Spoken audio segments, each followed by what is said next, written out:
Hey there, and welcome to the Black Narrative, where every story echoes with soul, strength, and a whole lot of heart. Let's dive into today's tale. Dr. Adrian Carter's knuckles went bone-white around the wheel of his black SUV as torrential rain pelted Charleston's cobblestone Market Street. Minutes ago, the call came from St. Augustine Medical Center. 8-year-old Elijah Brooks, grandson of Mayor Julia Bennett, had plunged into catastrophic anaphylaxis at a private gala. No local physician had the battlefield-level expertise Adrian possessed. The windshield wipers slapped in fury, highway lights and misty street lamps smearing into gray streaks. Time was evaporating. Elijah had less than 15 minutes. Each nerve in Adrian's body coiled as he darted around stalled sedans, engine roaring through crimson lights. He could almost hear the boy's gasping breaths pounding in his ears. At the corner of Market and Queen, he glimpsed an empty side street.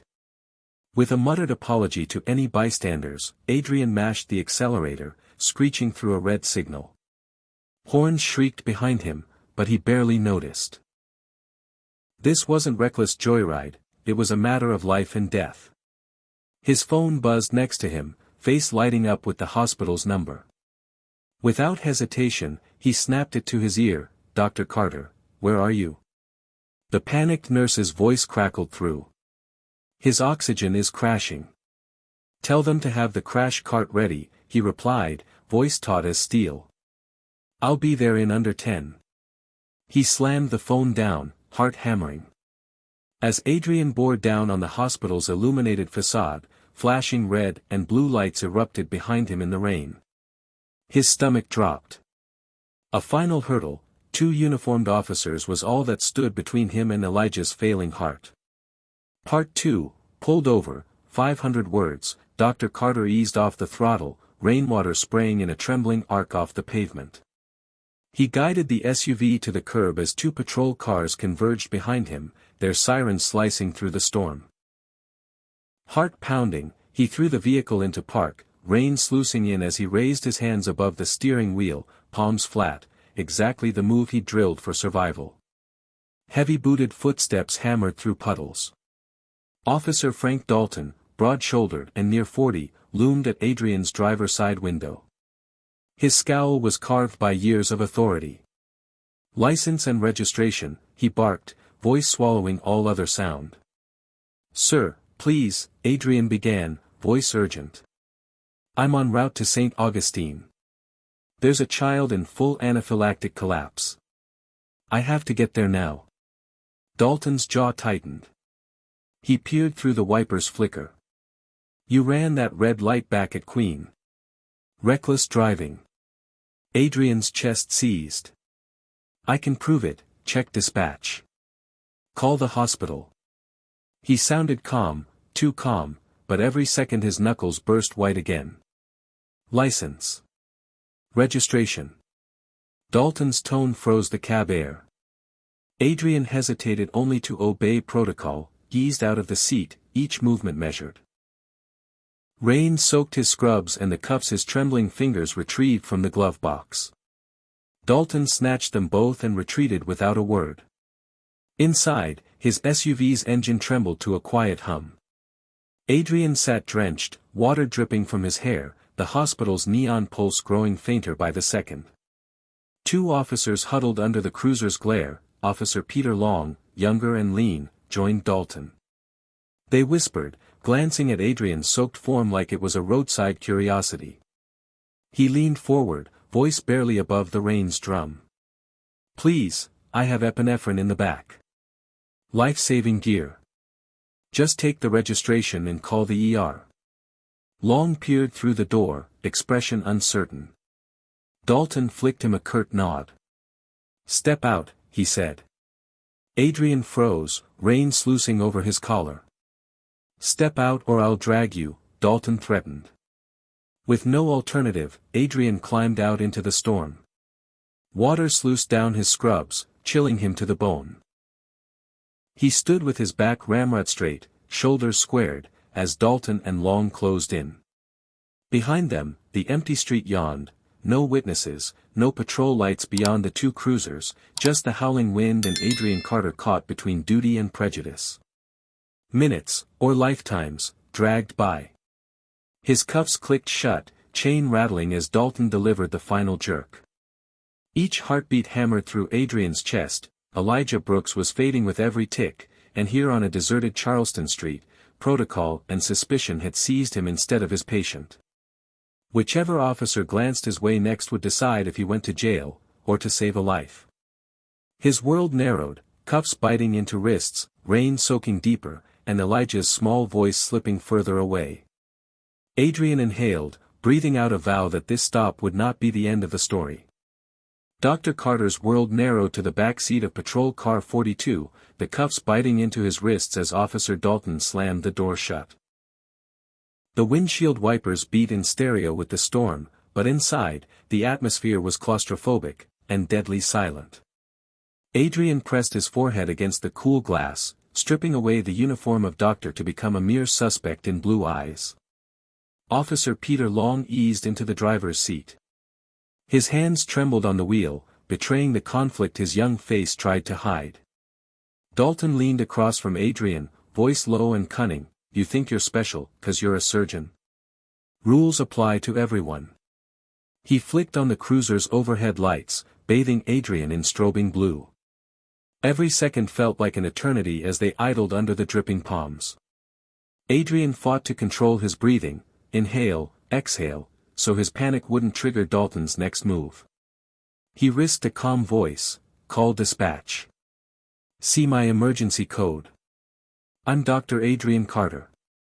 They expect me. The radio crackled as Long exchanged a look with Dalton. Minutes crawled by. Dalton finally barked into his mic, but only asked routine questions. Any warrants? Traffic checks. No ambulance code. No rush. No child. Adrian's frustration coiled, the boy's life, but Dalton cut him off, save it for the judge. At the station, they ripped Adrian from the patrol car feet first. Rainwater trailed behind him across the concrete, a dark stain dripping into dusty neon. Inside, the desk sergeant barely looked up as Dalton dropped the folder, license, registration, a soggy note from St. Augustine. Reckless driving. Evading signal. Possible resisting arrest.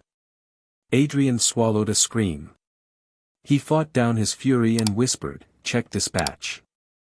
Look, Rawlings, the shift sergeant, spiked the air with a glare.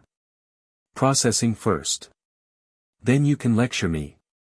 Dalton pushed Adrian toward the booking room, cuffs rattling. In the drab little cubicle, fingerprint machines hummed, camera bulbs flashed, and the world slowed until the only sound was Adrian's heartbeat. Dalton scrawled his charges, Long crouched to return Adrian's soaked credentials. They nodded curtly, no remorse, no urgency. Just as Rawlings signaled the end of this farce, the station intercom crackled, dispatch, all units, priority traffic, Dr. Adrian Carter, emergency medical transport, code 3, authorization by St. Augustine. Immediate assistance required. Time stood still. Dalton's smirk froze. Long's jaw slackened. Adrian met their eyes, equal parts relief and righteous anger coursing through him. Without a word, Dalton flipped to release on his clipboard. Long fumbled with the cuff keys, hands slick and shaking, until the irons popped open. Adrian rubbed his wrists, numb and raw.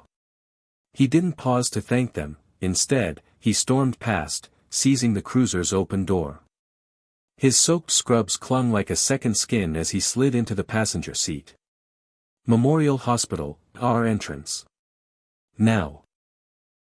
Long hit the lights and siren, the engine roaring to life as rain slapped the windshield. Adrian braced himself, knuckles white on the dash. Every turn was a gamble, but every second now counted toward life, not suspicion. As the station receded in the blur of red and blue, Adrian Carter reclaimed his purpose, racing against time itself. The cruiser lurched back onto Market Street, sirens keening in defiance of the storm. Dr. Carter leaned forward, his soaked jacket unbuttoned, stethoscope dangling like a lifeline. Faster, he urged, voice taut. Officer Long nodded, swallowing fear, and floored the accelerator. Rain pounded the hood as they dove down side streets. Flooded gutters splashed in torrents, stray branches littered the road. Each turn threatened to spin the vehicle, but Long wrestled it straight. Carter's mind raced through trauma protocols. For access, epinephrine doses, intubation sequence. He practiced these steps in war zones, but never under such raw urgency. They slid through the hospital gates, the front entrance awash with emergency lights. Carter flung open his door, boots hitting puddles as he sprinted for the automatic doors. Water sluiced off his hair. Nurses and orderlies froze in the vestibule, then surged into motion as the storm of authority roared past them. Inside the ER, chaos met Carter like a hurricane. Stretchers, monitors, nurses shouting orders, yet he cut through with surgical precision. "Where's the crash cart?" he barked. A nurse pointed toward the trauma alcove. Carter wove through gurneys, drenched scrubs leaving wet footprints. In the corner, a small figure lay on an ISO bed, Elijah Brooks, chest heaving shallowly, face ashen beneath the flood of monitors. Carter's chest clenched. He abandoned shoes at the threshold and knelt, peeling off his jacket. The ICU team parted around him. "Give me 1 milligram epinephrine, stat." He jabbed the syringe into Elijah's thigh. The boy's eyelids fluttered, then settled. Carter's hands moved over the crash cart, suction, intubation kit, bag valve mask. He tilted Elijah's head, visualized the swollen airway, and slid the tube into place. "Bag him," Carter commanded, snapping on gloves. A nurse squeezed the bag, oxygen hissed into Elijah's lungs. The monitor flatlined, then flickered, a faint pulse. Carter exhales, heart pounding like a drum. "Keep him ventilated.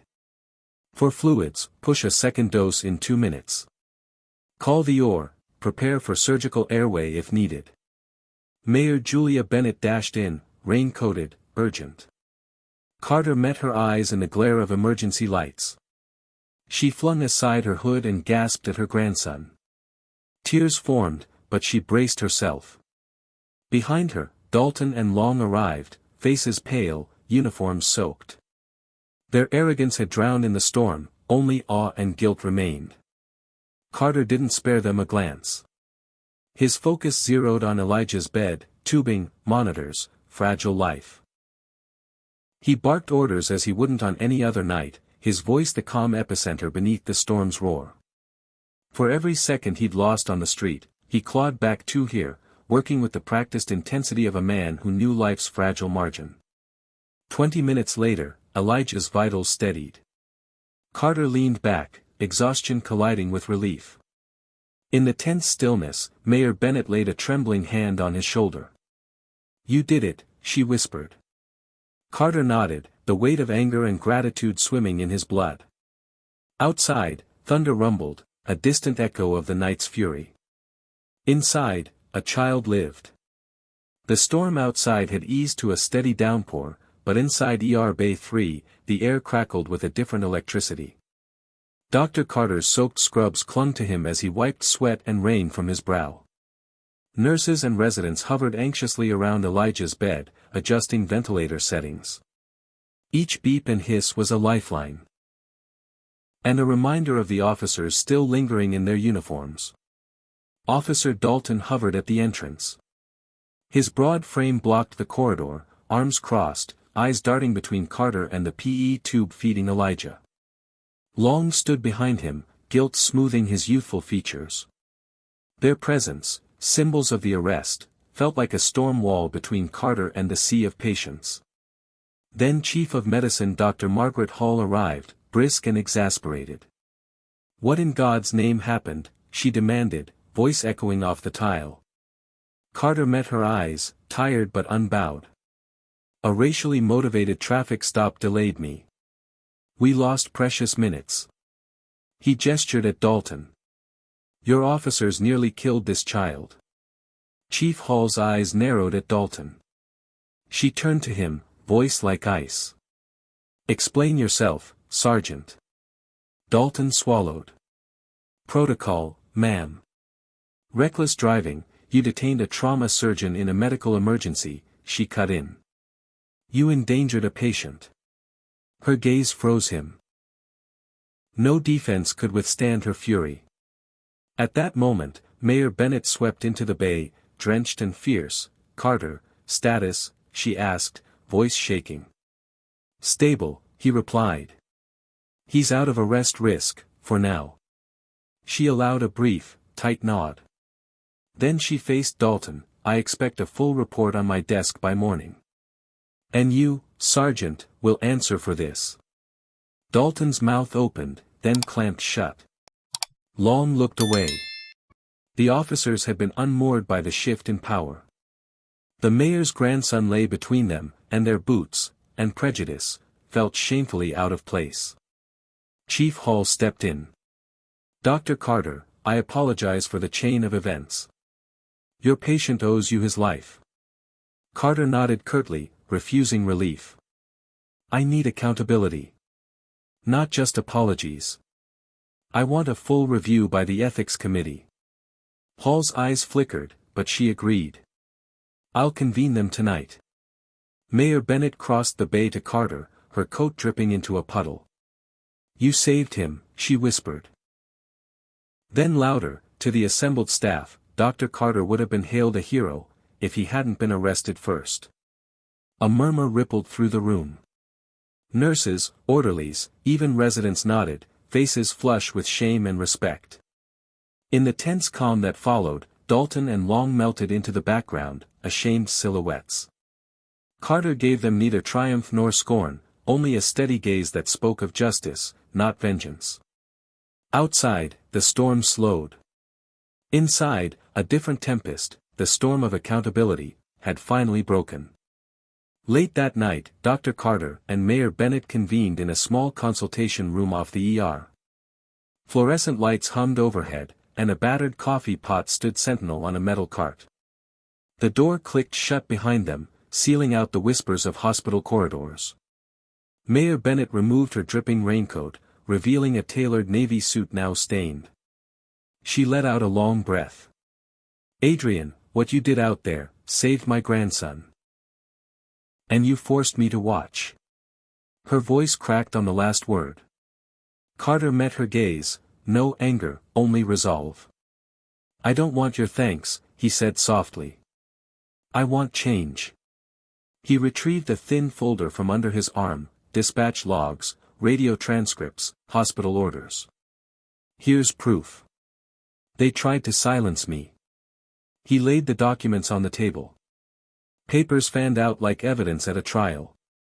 Bennett leafed through pages, timestamps, urgent calls, protocol overrides. She closed her eyes. I built my career on trust, she murmured. Promised transparency. I thought justice lived in these halls. Carter leaned back. They let me fight for a child's life, not out of duty, but because a dispatcher recognized my name. What about every other patient? She tapped a pen on the table's edge. I can demand internal affairs investigate. Suspend Dalton. Overhaul training. But the bigger issue, her voice trailed. Carter nodded. The culture runs deeper. We need independent oversight. Civilian review boards, whistleblower protection. Mayor Bennett stood, pacing the cramped floor. I'm up against Chief Warren, the police commission, even some on city council. They'll push back, hard. Carter folded his hands. Then we go public. Full disclosure. Media. Community leaders. Let them know Charleston's hospitals and courts colluded to block critical care. She met his eyes, weighing that storm. If we go public, they'll smear us. They'll brand you as reckless, reckless doctor, reckless politician, she said. Carter's lips hardened. Then let them. The truth will stand. We'll expose how power and prejudice endanger everyone. Mayor Bennett sighed. You realize I could lose re-election. My entire platform depends on law and order. Carter rose. Justice isn't convenient. The mayor squared her shoulders. No. It never is. She crossed to a small phone on the desk. Tomorrow morning, press conference. I will call for independent counsel. Demand Chief Warren's resignation. And champion your cause. Carter watched as she texted aides. The glow of the screen lit her determined face. You have my full support, she said. From here on, I stand with you. Carter offered a rare, tired smile. Thank you, Mayor Bennett. Let's make sure no one else has to choose between life and a traffic stop. The storm outside rattled windows. Inside, a new storm of reform was gathering strength. Before dawn, the lobby of St. Augustine Medical Center thrummed with urgency. Camera crews set up beneath flickering fluorescents, cables snaking across the polished floor. A cluster of reporters huddled near the front desk, coffee cups in hand and notepads at the ready. Security officers lined the walls, tense, alert. Dr. Carter stood to the side, soaked jacket replaced by a white coat bearing the hospital emblem. He rehearsed his words in silence as staff paused in hallways, their eyes reflecting hope and fear. Every minute ticked toward 8 a.m. The hour Mayor Bennett had chosen for clarity. At 7:58, Mayor Bennett emerged from the back hallway, umbrella dripping at her side. She paused before each camera, offering a nod and a resolute gaze. Flanked by Dr. Carter and Chief Hall, she surveyed the assembled press, an army of lenses framing Charleston's reckoning. A hush fell as she stepped to the podium. Carter felt his pulse thud in his throat. Behind her, Hall held the folder of dispatch logs like a sacred text. The storm outside had cleared to steady drizzle, now this storm would break. Mayor Bennett cleared her throat. Today, she began, voice firm, we address a grave injustice that nearly cost a child his life and betrayed public trust. Reporters clicked pens. Carter braced, every fiber of his being attuned to the moment. She handed the folder to Chief Hall. Hall opened it over a small table, documents, transcripts, audio playback queued on a laptop. A nurse pressed mute on a speaker, then hit play. The dispatch call crackled through, priority traffic, Dr. Adrian Carter en route with critical pediatric patient. Emergency clearance authorized. That voice, stark against the buzz of shuffling papers, sank into the crowd like a gulf of truth. Whispers rippled. Carter locked eyes with Dalton and Long, watching shame and guilt flicker across their faces in the periphery. Cameras panned to their uniforms, now ill-fitting symbols of a broken system. Mayor Bennett continued, I have instructed an independent review. Officer Dalton is suspended pending investigation. Chief Warren has been placed on administrative leave. We will reform training, enforce accountability, and establish a civilian oversight board. Reporters fired questions, but she raised a hand. No further comments until after the investigation. She turned to Carter, Dr. Carter, would you like to say anything? He stepped forward, suddenly calm. I'm not here for fame or awards, he said. I'm here so no one else. No parent, no child, faces the same prejudice under crimson lights. True medicine transcends fear. True justice transcends power. Applause rippled, growing to a roar. As cameras rolled, Dr. Carter and Mayor Bennett stood side by side, two unlikely allies forging Charleston's path from shame to accountability. The city would never be the same. Weeks later, Charleston's skyline caught the late afternoon sun, and St. Augustine's corridors hummed with renewed purpose. Dr. Carter walked past walls lined with Wall of Heroes portraits, now including his own photograph. Nurses and techs greeted him with nods of respect that once would have been impossible. In his office, Chief Hall reviewed draft policy reforms, mandatory bias training for all first responders, an anonymous reporting hotline, a civilian oversight committee. She looked up as Carter entered. We've had 0 complaints since the policy went live, she reported. Carter offered a weary smile. It's a start. At City Hall, Mayor Bennett prepared to unveil legislation codifying those reforms. She leaned close to Carter in a quiet hallway. "Your courage forced our hand," she said. "Thank you." Carter shook his head. "You did the heavy lifting." That evening, he walked the hospital gardens to check on Elijah, now recovering in pediatrics. The boy's smile brightened as Carter appeared, scrubs swapped for a dry polo. "Hey, Doc," Elijah greeted. "Feeling better?" Carter ruffled his hair. "A lot better, thanks to you." Back on the front steps, Officer Long approached Carter, police uniform pressed, eyes wary but determined. "Dr. Carter, I want to thank you. You saved a life, and you saved me, too. I'm leading our new community liaison program." Carter nodded, extending his hand. "Glad to have you." Across town, Dalton packed his badge into a cardboard box, preparing for hearing. He paused, eyes wet, recalling the dispatch recording that cost him his job. Accountability came at a price, one he'd pay in full. Charleston's newspapers hailed the Night of Reckoning, profiles of heroes and villains alike. Carter read headlines on his tablet, some praising him, some still questioning. He set it aside. Change wasn't won in print, it lived in every life it touched. Under a clearing sky, Carter stepped outside, breathing the humid evening air. The storm had passed. In its wake rose a new Charleston, one more honest, one more just, one where a doctor's hand saved a life, and a city's conscience saved its soul.